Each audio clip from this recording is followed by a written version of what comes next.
Bonjour à toutes et à tous, bienvenue pour un nouvel épisode du podcast Born Winners Talk, initié par la Confédération africaine de football en pleine CAN féminine, ici au stade Moulay El Hassan. Nous sommes aujourd'hui ici pour parler des thématiques de la maternité et du football. Et nous avons un panel bien garni et très légitime de parler de ça, Madame Clémentine Touré, ancienne internationale ivoirienne, devenue entraîneuse aujourd'hui et détentrice de la première licence CAF Pro, c'est ça, en C'est tant ça, que exactement. femme africaine, et aussi maman de deux enfants. Exactement. Et aussi Ikram Adjabi, internationale algérienne et attaquante à Le Havre en France. Vous êtes aussi maman d'une petite fille. Merci d'être là, merci de répondre présente pour ce beau podcast dans un très beau cadre et pour une thématique qui est, ma foi, très importante dans un football féminin qui se veut de plus en plus grand aujourd'hui. Vous êtes des joueuses, mais aussi vous êtes des mamans. J'ai cru comprendre, Madame Touré, que vous aviez deux merveilleux enfants, un garçon et une fille, et vous, Madame Adjabi, une petite fille. Donc c'est parfait, on est dans, pile poil dans le thème, le football et la maternité. On n'en parle pas souvent, on voit des femmes exceller, devenir plus grandes et aussi inspirer la nouvelle génération, mais sans forcément mentionner cette chose qui est une étape importante dans la vie d'une femme et qui risque d'arriver. Donc voilà, merci d'avoir accepté déjà de répondre présente aujourd'hui. Merci à toi de nous avoir invités. Merci. C'est un honneur pour nous d'être là Ouais. et de partager surtout notre expérience. Ouais, tout le plaisir est pour moi. En plus, le cadrier, on est au stade Moulay El Hassan, théâtre principal de cette CAN féminine. Alors dites-moi, vous maintenant, on va commencer par vous, Madame Touré. Donc vous avez deux enfants, vous les avez eus pendant votre carrière, j'imagine? Oui, j'ai eu mon garçon quand j'étais encore joueuse et ma fille, je l'ai eu quand j'ai commencé à entraîner, à être coach. Et vraiment, c'est vraiment des très belles histoires avec mes enfants. Et mon fils, j'ai dit, c'est une conception à laquelle personne ne s'y attendait. Et surtout, par le passé, le football féminin était vu d'un autre œil. Voilà, et c'était vraiment une curiosité pour la plupart de ceux qui m'ont vu enceinte. Et surtout mes camarades sur le terrain qui savaient que j'étais enceinte, mais j'avais peur d'avouer à mes dirigeants. Et donc, j'ai pris le risque de jouer avec ma grossesse jusqu'à 7 mois, je vous dis. Ah oui, si. Mais j'avoue que c'était passionnant pour moi. Je n'imaginais pas ce risque que je prenais, mais j'étais en même temps heureuse d'être mère, de porter vraiment cette vie en moi et de pouvoir exprimer également ma passion. Et vous, Madame Adjabi, pour avoir un petit avant-goût, comment ça s'est passé? C'était pendant votre carrière? Est-ce que c'était un tournant, par exemple? Oui, c'était pendant ma carrière, donc c'était en 2023. Et je l'ai appris en fin de saison. Donc j'avais fait une super saison et juste après, je suis tombée enceinte et du coup, je me suis retrouvée sans club pendant toute ma grossesse. Et quand j'ai accouché, j'ai décidé quand même de faire comme si j'avais déjà un club. Donc je me suis préparée, j'ai tout fait comme si j'allais reprendre dans un club. Et au final, la dirigeante du Havre m'a donné la chance de pouvoir faire un mois de prépa. Donc en juin 2024, elle m'a dit je te laisse un mois et j'en ai reconnaissante parce que c'est super, genre de nous laisser de me laisser cette chance. Après une grossesse, il n'y a pas beaucoup qui l'auraient fait. Une année sans rien, c'était vraiment bien, quoi. Donc voilà. Et après, j'ai réussi à décrocher mon contrat avec le Havre. Juste après dans la foulée. Et là, je vais entamer ma 3e année. Super. Donc j'ai l'impression que vous m'avez parlé de 100 clubs pendant 9 mois, le temps de la grossesse. Vous me parliez vous n'osiez pas parler de votre grossesse en plein entraînement. Exactement. Donc en fait, là, je vous pose la question à vous deux, vous y répondez comme vous voulez, mais comment est-ce qu'on allie justement une grossesse et une carrière de football? Parce que tout comme toute autre carrière, ça nécessite d'avoir du temps, mais aussi le football, il y a les déplacements, il y a les blessures, il y a tout ça. Donc comment vous avez fait? Kram, par exemple. Après?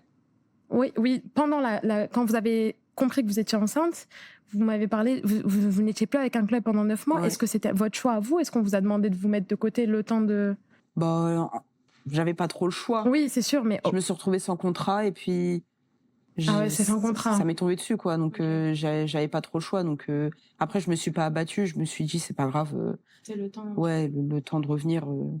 Vu que je faisais une bonne saison, j'étais en confiance. Ouais. Et je savais que je pouvais revenir au haut niveau. Donc, j'avais surtout confiance en moi pour revenir et j'ai pas douté, en fait.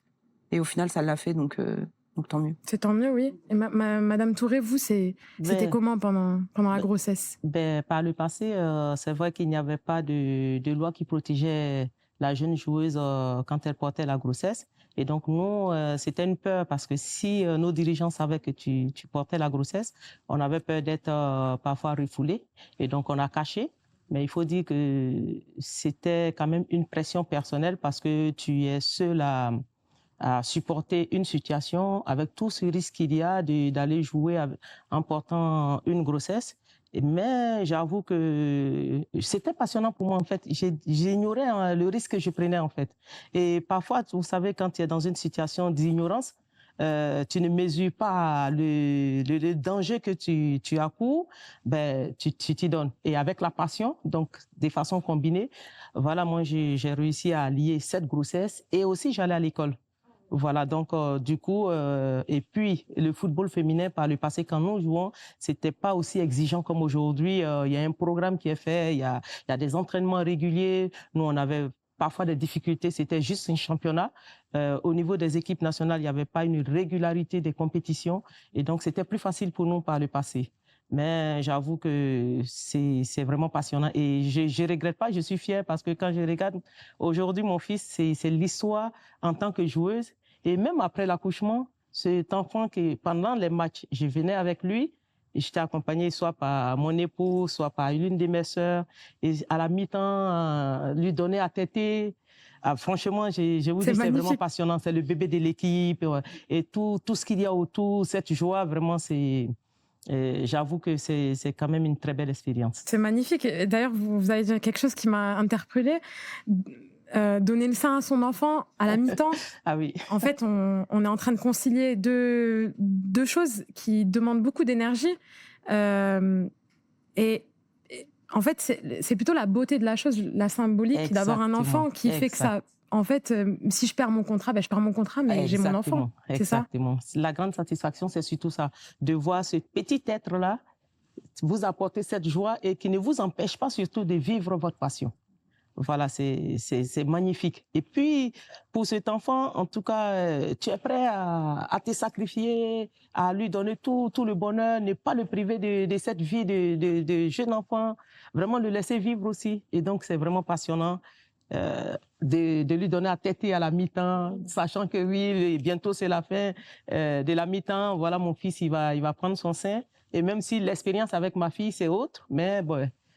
C'est quand même intéressant. C'est très intéressant. Ouais.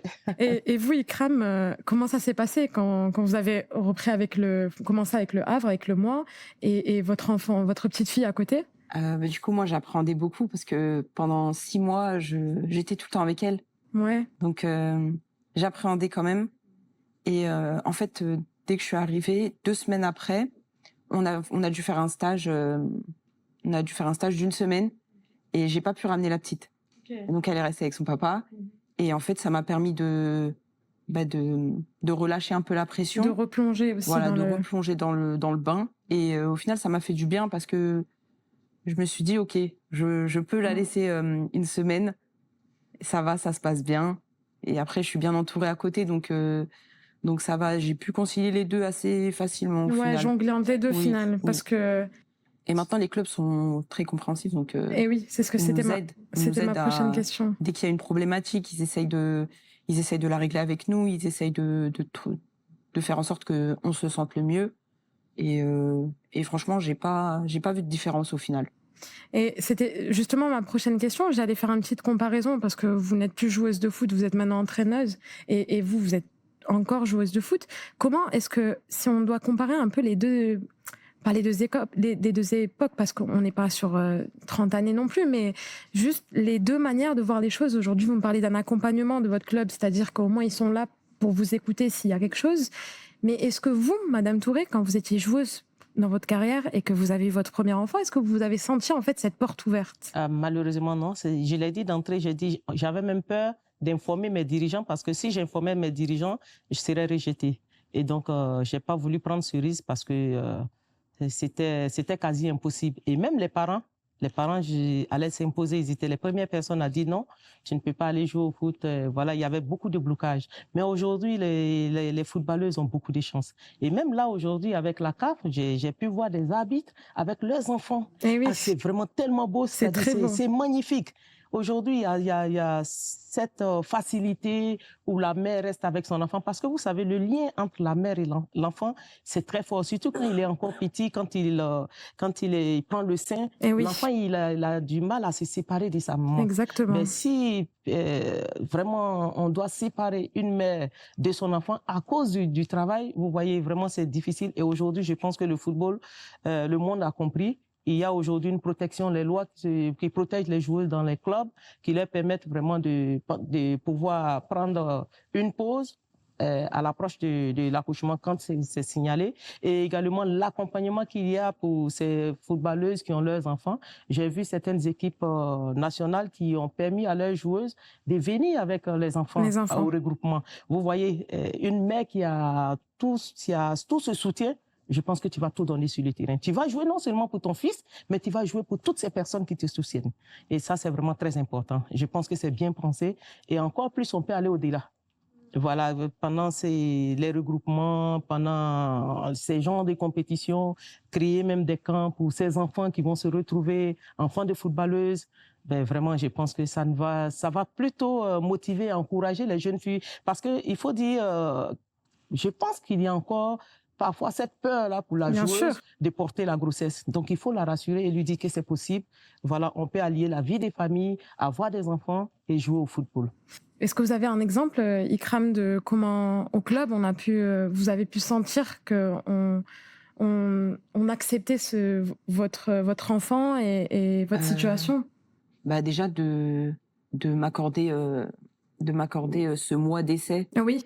C'est une grande preuve de dire que, ok, pendant 1 an, tu as mis une pause à ta carrière, mais peu importe. Si là, tu as le niveau, on te prend. Donc, je trouve que, voilà, c'est une grande preuve. Ouais. Ouais. Et puis même, quand je suis arrivée, pour la semaine de stage, on est parti une semaine un peu loin, donc il y avait de la distance. Ils m'ont dit, si tu veux prendre la petite avec toi, il n'y a aucun souci.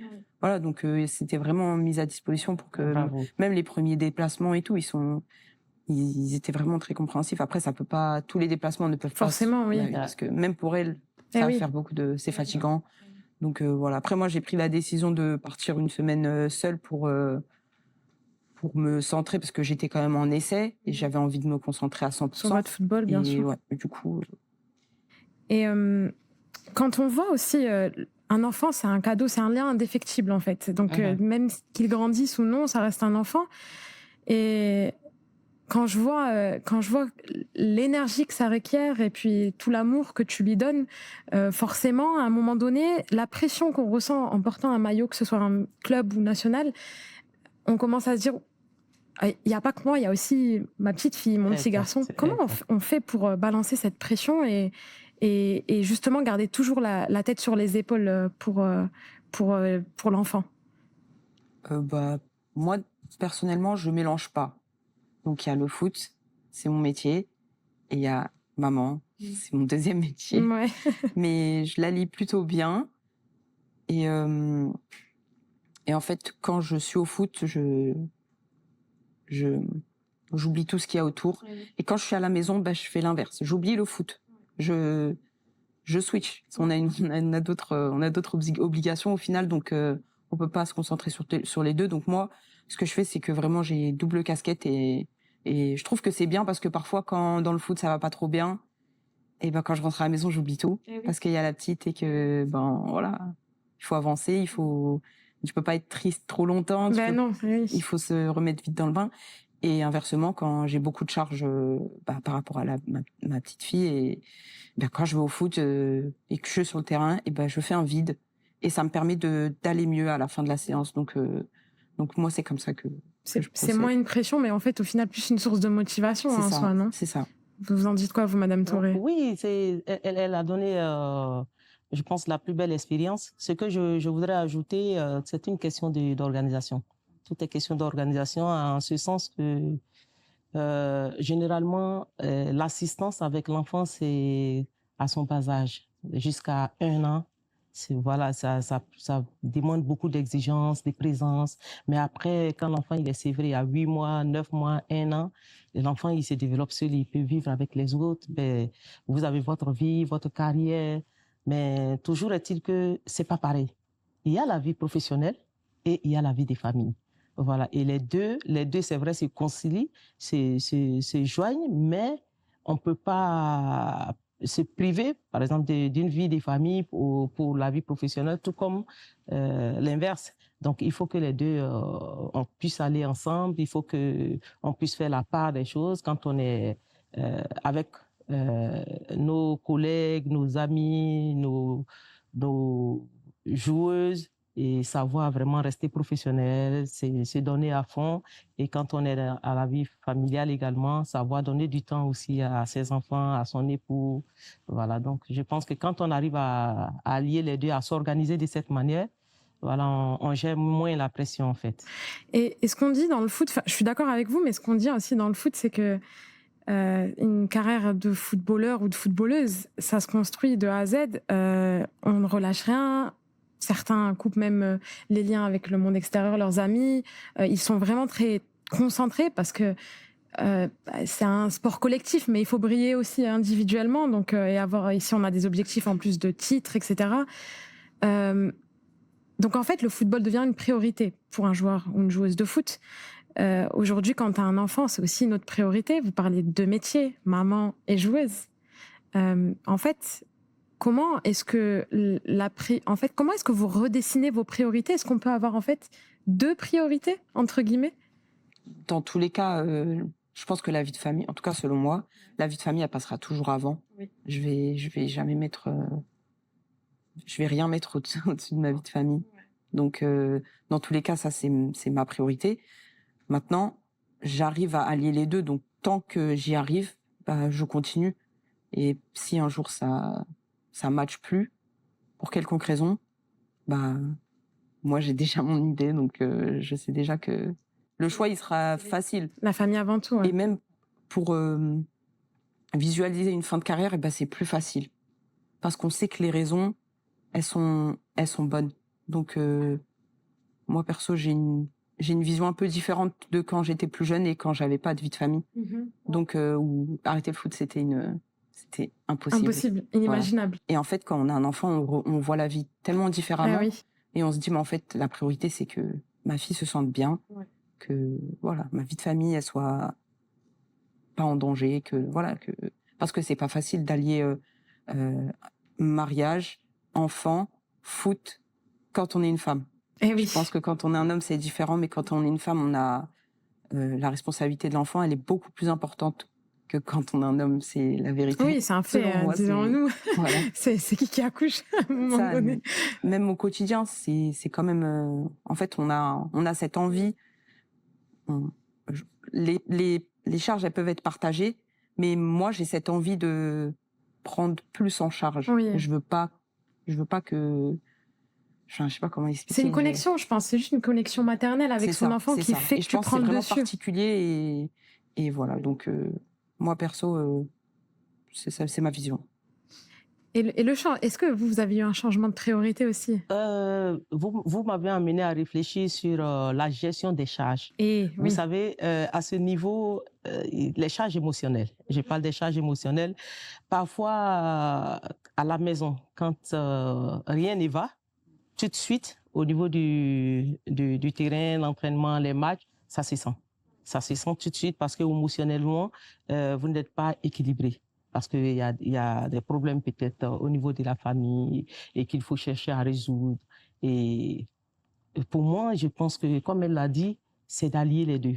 Certes, la vie des familles vient avant, mais aussi la vie professionnelle qui rend aussi l'équilibre au niveau de la vie familiale. Parce que quand je prends l'exemple des joueuses sur le terrain, une joueuse qui joue, mais à la maison, elle a peut-être des factures qui l'attendent, elle a des soucis, l'enfant est malade, mais elle doit être présente, elle doit jouer son match.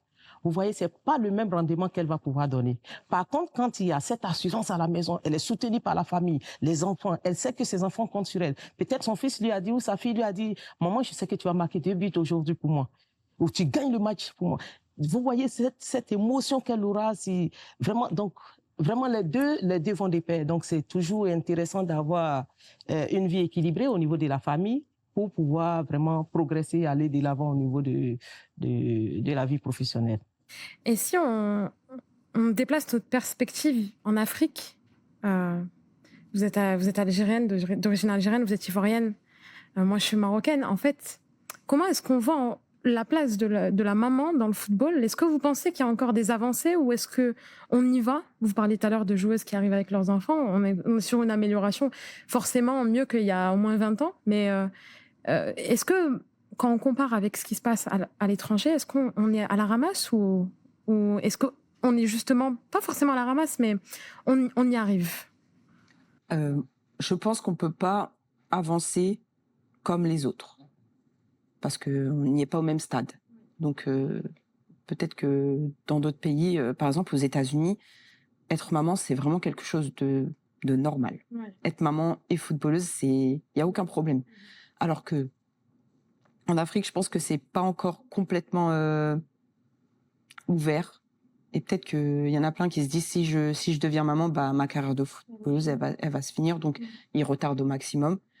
Mais par contre, il y a vraiment une évolution. Moi, par exemple, quand je suis tombée enceinte, le coach il m'a directement appelé pour me dire aucun souci, prends le temps, quand tu es prête, tu reviens. Et c'est vraiment ce qui s'est passé. Et je lui ai fait confiance, il m'a fait confiance.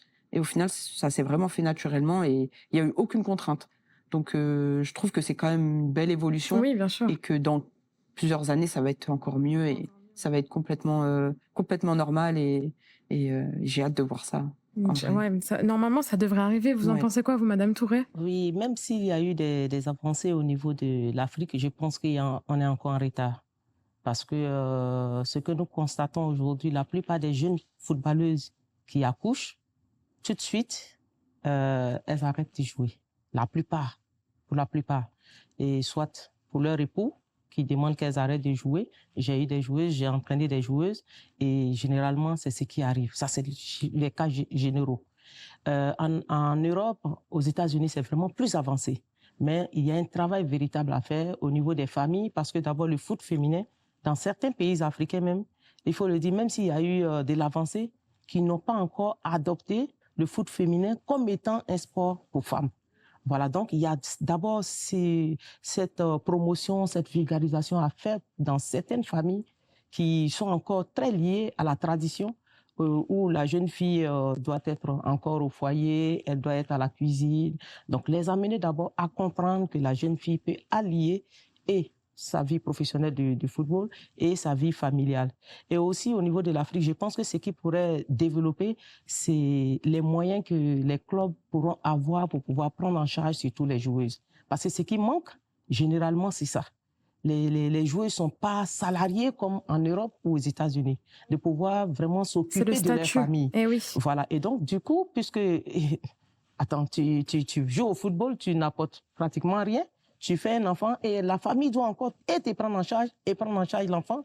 Donc, ces difficultés font que très souvent, les jeunes filles, quand elles accouchent, elles rentrent dans leur foyer ou elles arrêtent carrément de jouer. Donc, il y a un travail vraiment à faire à ce niveau, au niveau africain. Ouais, même sur les mentalités, du coup. Il me semble que vous me disiez tout à l'heure que même à l'obtention...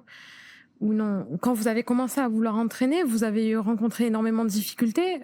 Vous aviez déjà un enfant, parce que vous avez eu un enfant quand vous étiez joueuse et un enfant quand vous étiez... entraîneur. Hein. Donc, parlez-nous un peu de ça, parce qu'il y a les mentalités qui rentrent en jeu aussi. Ah oui, aujourd'hui, je voudrais plutôt commencer par aujourd'hui, par ce que je suis devenue aujourd'hui, cette fierté que je ressens, cette grande émotion que je ressens aujourd'hui. Je pense que c'est le symbole, surtout pour briser les barrières. Parce que, je le dis tout le temps, ma vie a été une histoire et ma vie reste une histoire. Parce que quand j'ai commencé à mes débuts, pour être entraîneur. Le premier diplôme d'entraîneur, c'était le premier degré en Côte d'Ivoire. Je suis allée présenter ce diplôme. J'avoue que j'ai été chassée lorsque je suis allée déposer mes dossiers parce que je voulais être entraîneur. Ah oui, et je voulais être entraîneur. On m'a repoussé, on dit non, il n'y a pas des barèmes pour les femmes. Tu ne peux pas présenter ce diplôme. J'ai pleuré en présence de tout le monde, des stagiaires qui étaient là, et même le père de mes enfants, il était également à ce stage. Ah oui, j'avoue, j'ai pleuré parce que je voulais vraiment devenir entraîneur, parce qu'en fin des carrières, et étant à l'INGS, je me dis, ben, demain, je serai professeur d'éducation physique et sportive, et j'ai été footballeuse. Pourquoi ne pas adopter ce métier d'entraîneur? Et de me voir refoulée de la sorte, j'ai vraiment eu mal. J'ai insisté, je suis allée voir certains dirigeants qui sont venus, qui ont, je dirais, soutenu mon dossier. Et on a dit, non, vous l'évaluez sur les barrières que vous avez. La barrière des hommes, il n'y a pas de souci. Et j'ai été évaluée sur les barèmes des hommes. Oh là là. Et j'ai validé mon diplôme. Eh oui. Ah oui, j'avoue, parce que pour moi, c'était un défi à relever. C'était vraiment le moment ou jamais pour ouvrir la porte aussi pour la formation des jeunes filles. Et donc, il y a eu ce moment. Et puis, par la suite, j'ai continué de passer mes diplômes. Et pratiquement, j'étais la seule parmi les hommes à passer ces diplômes. Jusqu'à aujourd'hui, même à la licence ProCAF, j'étais encore la seule femme ici Mais au oui, Maroc. vous êtes la seule. Voilà, avec les hommes à passer ces diplômes. Et par la suite, il y a eu une autre formation. C'était pratiquement récent, c'était en 2008. Je venais de remporter la CAN avec la Guinée équatoriale. Et donc, il y avait une formation en Côte d'Ivoire, une formation FIFA, dirigée par Madame Anne Noé de la FIFA. Et j'étais à ce cours, je suis venue comme tout le monde, je m'étais inscrite, j'étais là. Et puis, j'ai été interpellée encore. On me dit non, tu n'as pas le droit d'être à ce cours. Ouais, tu peux pas faire ce cours, il faut que tu rentres. J'ai demandé, mais pourquoi? On dit non, tu ne peux pas faire. Voilà, tu n'es pas autorisée à faire, tu es une femme et tout. Donc, vous voyez toutes ces barrières et que j'ai pu surmonter par la grâce de Dieu pour aujourd'hui atteindre la licence ProCAF. Je dis que c'est vraiment... pourquoi je vous dis que c'est vraiment... ma vie est une histoire. Voilà, parce que j'ai subi tellement de rejets à ce niveau, mais j'ai forcé. J'ai jamais abandonné, continué de travailler et montrer que oui, avec la femme, on est capable. Et donc aujourd'hui, je suis vraiment fière, comme je le dis. Oui, vous pouvez. Voilà, mais pas pour avoir réussi, mais surtout pour avoir montré ce symbole-là qu'on peut quand on veut. Et c'est ça, et c'est ce que j'allais dire, c'est les rêves, la motivation, les ambitions qui clashent avec les mentalités. Exact. Et à un moment donné, quand il y a un peu plus de force d'un côté, les mentalités changeront. Exact. Surtout quand on voit le travail que vous avez fait avant, le travail qui est fait actuellement sur les terrains par des femmes comme Ikram. Et en fait, vous, maintenant, quand vous voyez le changement un peu de dimension en Afrique du football féminin, un élargissement de 12 à 16 équipes, on est en train de changer dans la perception de la discipline en elle-même, mais aussi de voir, vous voyez, Ikram a eu un enfant, elle a son enfant toujours maintenant, mais c'était pas pendant cette CAN, mais c'était avant, donc c'est que du positif qui arrive, même si voilà, j'ai ouvert en disant qu'on parlait pas assez de la maternité, mais en fait, on risque d'en entendre plus parler au final, dans le futur. Oui, bien sûr, je pense que ça va vraiment se démocratiser au fil des années. Ouais. Maintenant, quand j'entends votre histoire, ça me touche parce que j'aurais pas pensé ça en fait, que ce soit aussi compliqué. Et du coup, donc oui, il y a vraiment un retard au final. Et oui. Et j'espère que dans les années, ça va faire un bon positif. Ouais, qu'on rattrape les autres nations, l'Europe, les États-Unis, parce que au final, même pour la performance, ça a des retombées dessus. C'est un écosystème. Si ça va pas d'un côté, ça n'ira pas de l'autre. Il faut que tout soit sur le même piédestal. Vous en pensez quoi, vous, Madame Touré? Oui, exactement. Je pourrais dire la CAF a fait de gros efforts en ce sens sur le développement du football féminin, aussi bien au plan technique, au plan administratif, à tous les niveaux. Vraiment, la CAF a travaillé là-dessus parce qu'aujourd'hui, vous voyez, la CAF organise des cours pour les femmes, uniquement femmes. Et ça, vraiment, c'est à encourager, c'est à féliciter. Je pense que c'est l'une des actions majeur parce que pour moi, pour la formation de la jeune joueuse, confier cette éducation à la jeune femme, c'est quelque chose de fort. Voilà, donc très important. Et donc, c'est déjà quelque chose de réussi, que ce soit les femmes ou les hommes. Tout le monde a la même chance, tout le monde a la même possibilité de pouvoir passer ses diplômes. Également, au niveau des compétitions, on voit aujourd'hui, il y a des compétitions pour les filles, il y a des compétitions pour les hommes, à tous les niveaux, au niveau des différentes catégories. Des efforts sont en train d'être faits. Et ça, c'est déjà à féliciter. Et la mentalité est en train de changer pour dire que, attention, il y a des jeunes filles de moins de 15 ans qui compétissent. Il y a des jeunes filles de moins de 20 ans qui compétissent. Il y a des équipes seniors qui compétissent. Et avec cette vulgarisation, les médias, à suivre tous ces matchs, je pense que c'est en train de changer la conscience des Africains dans l'ensemble. La CAN aujourd'hui est vue de partout. Cette compétition qui passe de 12 équipes à 16 équipes, non seulement ça brise les barrières entre les joueuses elles-mêmes, il y a des équipes qui étaient des équipes phares. On sait que quand on va jouer ces équipes, on perd le match. Parce que ce sont ces équipes. Mais aujourd'hui, ce n'est plus le cas. C'est plus le cas parce que les filles ont eu le temps de se frotter à ces équipes-là. Elles ont appris, elles ont grandi et elles sont plus assurantes. On voit le cas de l'Algérie qui s'est qualifiée hier. L'Algérie qui a fait un très beau parcours en battant également le Sénégal, en battant également le Kenya. Mais je pense qu'il y a 10 ans en arrière, on n'aurait pas pensé cela de l'Algérie. C'est pareil pour la Côte d'Ivoire et bien d'autres pays qui sont en train d'écrire leur histoire. Donc aujourd'hui, les possibilités qu'il y a au niveau des filles, je pense que toutes les chances sont données, que ce soit aux femmes et aux hommes, nous avons toutes les chances. Peut-être au niveau financier, même si on n'a pas encore atteint, mais il y a des changements. Ce changement arrivera. Parce qu'aujourd'hui, ce que les jeunes filles gagnent aujourd'hui, par le passé, ce n'était pas le cas. Exactement. Donc, et de pouvoir jouer sur les mêmes stades, d'utiliser les mêmes équipements, que la fédération fasse la part entre les hommes et les femmes. Mais aujourd'hui, il y a une égalité. Toutes les équipes nationales sont pareilles, sont traitées de la même manière, sont logées de la même manière. C'est vraiment un gros progrès. Et ça, je pense que c'est à féliciter. Et j'avoue que, personnellement, moi, je crois en l'avenir du football féminin, de façon générale, que ce soit du côté des joueuses ou du côté des encadreurs. Voilà, tout un travail est en train d'être fait. Et aujourd'hui, avec l'augmentation des équipes à 16 équipes, franchement, c'est... Ça en dit long sur les aspirations et les ambitions à venir. Exactement. Eh bien, merci pour ce moment. En tout cas, je sens qu'on avait besoin de parler de ce genre de choses. Et vos histoires sont belles et elles inspirent, j'en suis sûre. Moi, elles m'inspirent en tout cas. Et elles inspireront les prochaines, les joueuses actuelles. Je vous souhaite le meilleur pour la suite. Merci beaucoup. Ikram, bon courage pour la suite de la compétition. Clémentine, bon courage pour la suite en tant qu'entraîneuse et tout ce que vous faites aussi au sein de la FIFA et de la CAF. Merci. Et merci encore une fois et à très vite pour un nouvel épisode du podcast Born Winners. Merci beaucoup. Bonne chance. Merci beaucoup.